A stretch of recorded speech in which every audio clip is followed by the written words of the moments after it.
JC Tickets provides first-class trips to Ravens road games, including airfare, 4-star hotels, game tickets, and cocktail parties. We also help provide great seating locations to all Ravens home games. JC Tickets, where the games begin. Visit us at jctickets.net.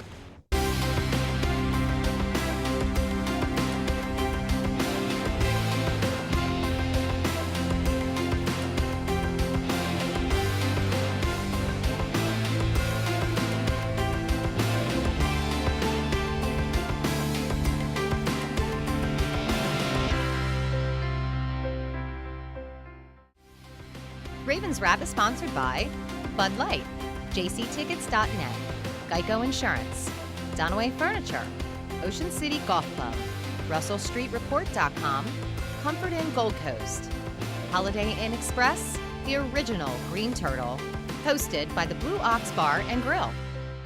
Welcome back in. It's the original Green Turtles Ravens Wrap Show right here on Comcast Beach TV and the strongest signal Ravens affiliate on Delmarva, 93.5 The Beach, that is. I work for way too many radio stations. WZBHRocks.com is the website. Don't forget to check out our show Sunday mornings at 11 a.m. right here. So if you can't be at the show Wednesdays at 7, you can at least listen to us on the radio. But we want you down here for the shows Wednesdays at 7. Always lots of giveaways, Ravens tickets giveaways for hotels, golf, and more. So hop on down here to the Blue Ox Bar and Grill every Wednesday, 127th Street and Coastal Highway. Doors open at 5 with food and Bud Light specials, and the show begins at 7 o'clock. Ravensers 44 with us.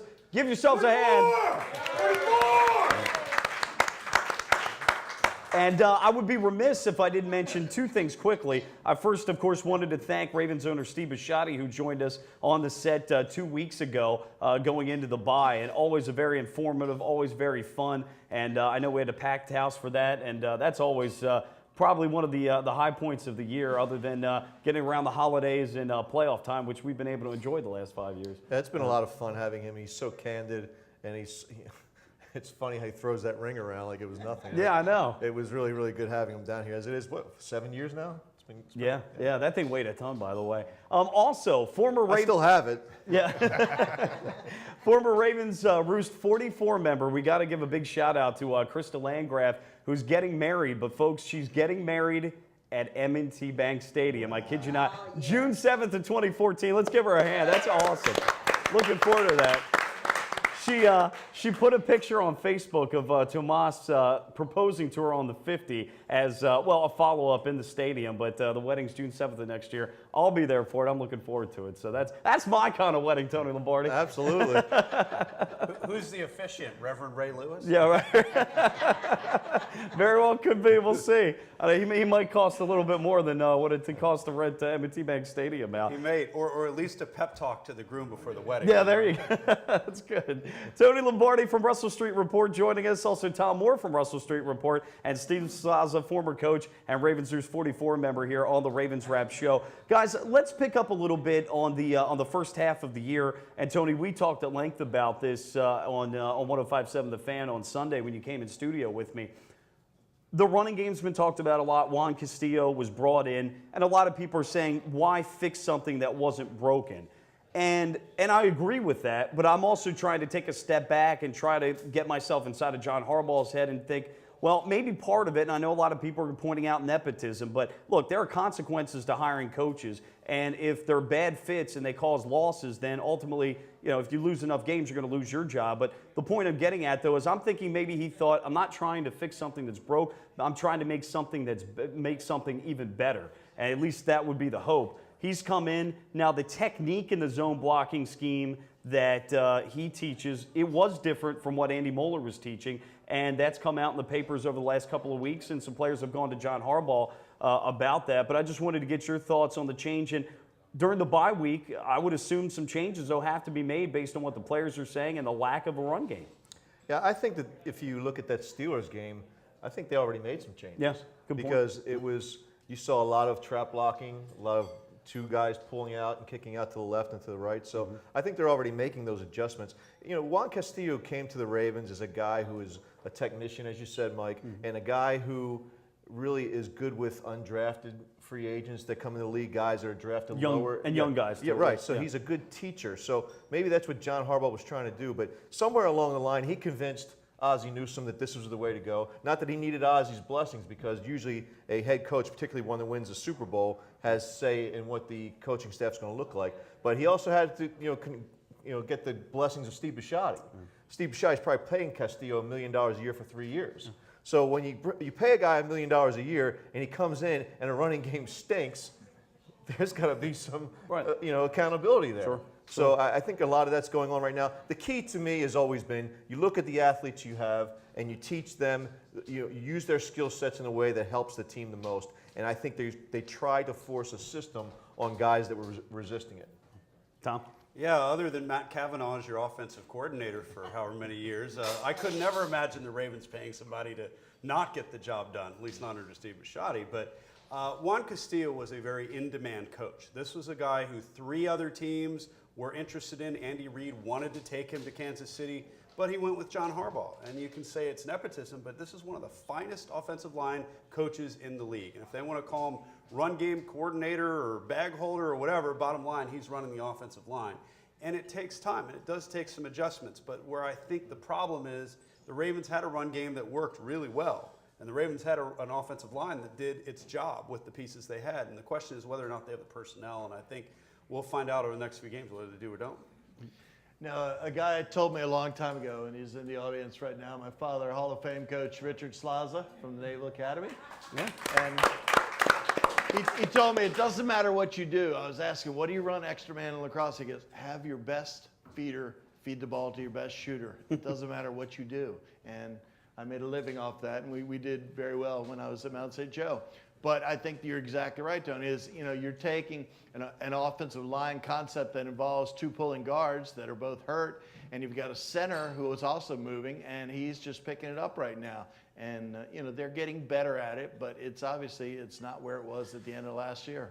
Yeah, I don't think that Jim Caldwell should be excused from blame either here, because I think there's a lot of pressure on the running game because of their lack of versatility in the offensive personnel packages. I think they dictate a lot of what they're going to call based upon the personnel on the field, and I think other teams can see that. And when you throw the ball all the time when it's 3rd and 8 or 2nd and 11, that's going to put a lot of pressure in your passing game. And to me, and we talk about this, I don't know how many times, Mike, you set up, if you're struggling in the running game, set up the run with the pass. It loosens it up a little bit. And I think they learned something in that Steelers game, I hope, because even though they lost 19-16, I thought there were signs of productivity there. And I think there's things that they can build upon if they continue to do what they did in that game. But I think the key is you've got to let Joe Flacco put the pedal to the metal. This guy he flourishes in an offense where he can just go, doesn't have to think much, just reads, reacts, and just runs his offense. And why did they wait until it's they're behind in the game before they actually let that happen? Do it from the start, and I'd love to see them playing with a lead whereby you can release or unleash Doomerville and Suggs when you make the other team one-dimensional. Well, let me put my offensive coordinator cap on, because I was in that spot, granted, in high school, but it's the same situation. Yeah, right. When you're dealing with a situation after the game 1 where you lose one of the guys that made some big plays for you down the stretch in Jones, okay, he's out. You've got Pitta that was already out coming into the year. You've got Ed Dixon, who has all the physical ability but is not able to catch the ball on a consistent basis. You've got an undrafted rookie free agent out there. You're trying to immerse Clark and Stokely in. Stokely's hurt often. Clark is not good getting off of press coverage. And you've got Torrey Smith. So you could talk about predictability, personnel packages, but he had a lot of odds stacked against him. I'm not sure even the greatest offensive coordinator can necessarily overcome that in any great ways. So that's my thought on him. I heard a gentleman in the audience make reference to Castillo back in Philadelphia, and to your point, I want to bring this up as well. He was made defensive coordinator in Philadelphia. Well, that might have been one of the reasons why Andy Reid, by the way, was fired. So if you don't think there are consequences to hiring coaches or moving them around, there's one of them for you right there. But he does have a defensive background. He played linebacker in college and in the USFL. But anyway, back to his offensive line prowess, though. Even though they didn't run the ball much in Philadelphia, the numbers are going to show that the run game usually ranked in the bottom 20s. Only but 1 year on average yard per carry did they average less than 4 yards. Oftentimes they would average 4.5, closer to 5 yards a carry. So when they did run the ball, it was very effective. And 2, when you take a look at the number of pass attempts compared to sacks that they had, all in all, pretty impressive. So if you question his resume, the numbers show that he had been a pretty successful coach. Yeah, like I say, I think he was an in-demand coach. I think the numbers don't lie. He really does a great job when he's given the chance to excel. Now, somebody like Bryant McKinney, who is critical of Castillo and some of the changes, you know, Bryant's been in the league however many years, a long time. He played for Brett Favre, or with Brett Favre at Minnesota, and then he won his ring finally with the Ravens.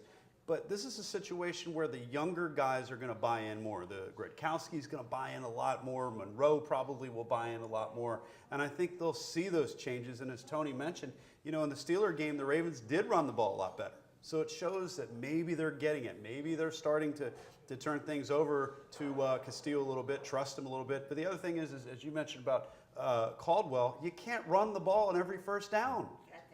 Every fan in the stadium can see that's a bad idea, and believe you, the opposing teams can see the same thing. So, I definitely, I mean, when you look at where Castillo's getting respect from, it's not like strictly from the Harbaugh camp. I mean, he's pretty much league-wide respected in what he's doing. And he's just got a bad, honestly, I think when you look at the rookie center, and, you know, Bisciotti discussed that and some of the changes they've had to do this year with Gronkowski as opposed to last year with Burke. And, you know, with both guards being hurt and, you know, obviously having McKinney, you know, McKinney is a wild card when he was here. And they got rid of him and obviously upgraded that position. And I think that this system is going to take charge. Well, and Tony, we talked about this on the air the other day. The fans and the team can't have it both ways. If the team believes in Gino Gronkowski as the future center and that he's going to get better not only this year but in years to come, the only way he's going to get better and learn is on the football field. And that it does mean that there are going to be some rough patches and he is going to make mistakes, but you can't have it both ways because he's not going to get better standing on the sidelines watching Ryan Jensen or A.Q. Shipley in that spot. He's got to play football. Now, you could argue whether you think he's the man or not, but if they do, they know a lot more than we do. So, you know, we're going to go through those rough patches, and we did in the first half. Hopefully in the second half, it's going to get better. The Colts employed a center who was a multi-Pro Bowler, All-Pro, who was an undrafted free agent, who eventually got that chance with the Colts to seat time on the field, and he was let go by the Ravens. His name's Jeff Saturday. So just something to think about when Gino Gronkowski starts to develop. Yeah, it's a good point. And I know fans get frustrated, and that's a big part of the offensive line. I think, too, Castillo, to be fair, he needs to adjust to the personnel. But as you pointed out, Steve, as well, you've got guys that are injured. As we know, Assembly's injured. You know, you've got Yonda coming off shoulder surgery and a rookie who's having to learn an awful lot on the fly. And Bryant McKinney was never a good run blocker to begin with. More of the Ravens Wrap Show to come on Comcast Beach TV at 93.5 The Beach. We're back.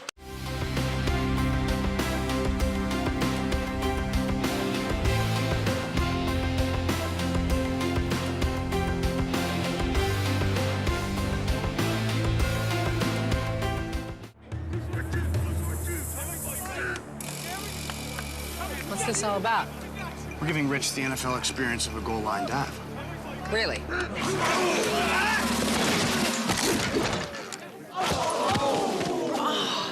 There's an easier way to get an ultimate NFL fan experience. Just snap the tag wherever Bud Light is sold and you could win. Bud Light in the NFL. Here we go. Can I make it? Over the internet, yes. Into the end zone, no.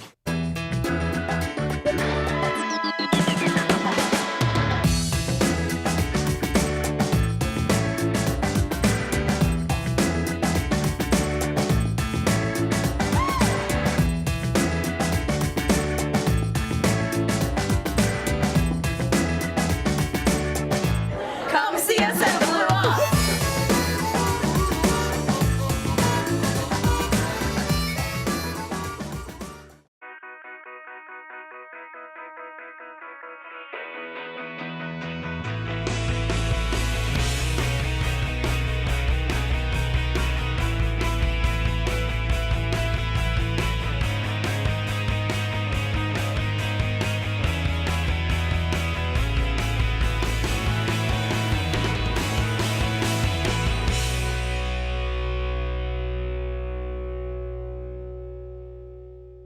JC Tickets provides first-class trips to Ravens road games, including airfare, 4-star hotels, game tickets, and cocktail parties. We also help provide great seating locations to all Ravens home games. JC Tickets, where the games begin. Visit us at jctickets.net.